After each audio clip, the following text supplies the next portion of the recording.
How'd you get your first client?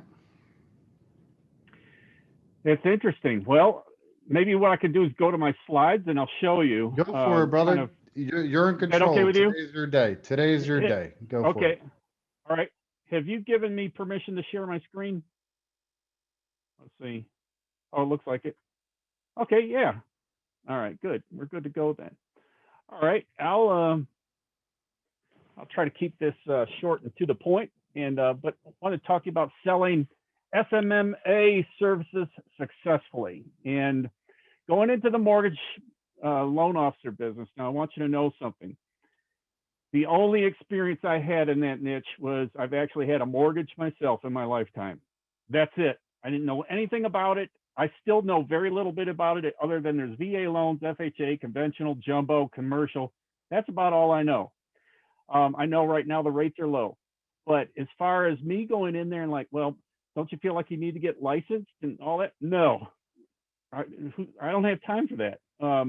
What I want to do is market their services, and all I need to know is enough about what they do to help them market themselves. So this is me here, and every time we get a new client, we just welcomed our 11th client. Actually, this slide's a little bit behind, but we just welcomed our 11th client a couple of days ago. So we're at 11. We've done this in a period of 45 days. All right. And what we've done is I'm going to show you exactly how we did this. So even if you're on the call today and you're starting in a brand new niche that you have no knowledge of to speak of, you could be up and running and have a good number of clients within a short period of time. Now, my advice would be this: if you're operating in multiple niches, keep the clients you have. But what I would say is going forward, I would definitely suggest picking one niche and just go all in on it. You'll be surprised at how much easier your life is when you operate that way. So we've welcomed in number 11, and this is the schematic here of how we do what we do. And I want you to look at some of these numbers. So we start off with what you would call an irresistible offer of some kind. We find out what the market will respond to, and then we create an irresistible offer. So then the irresistible offer for me anyway, started off by going out on LinkedIn. All right. At first, I was doing this manually, and then I found a nice software that does this automatically for me, and it's only $49 a month. Made all the difference in the world. Now, what I do is I send out a 5-part sequence that goes out to them, and it sends a message. Then once they it's a connection request, and once they accept the request, then 4 more messages are scheduled out to go into their inbox, and it has an amazing response rate, as you're going to see here in a moment.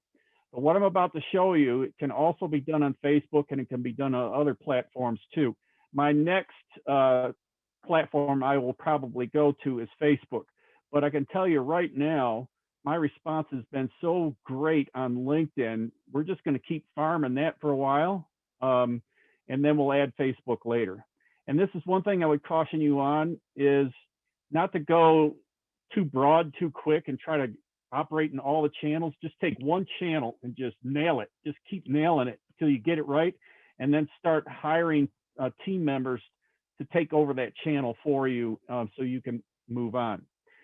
Now, the cool thing is, with the software we use, we are able to zap all the information that when somebody raises their hand on LinkedIn and says, I'm interested, I want a phone call, I want an appointment, we can zap their information into Go High Level.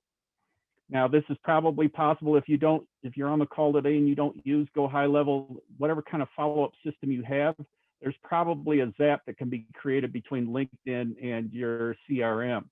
I know Facebook is a lot easier to integrate with. LinkedIn is kind of tough, but we figured out a way to get that done.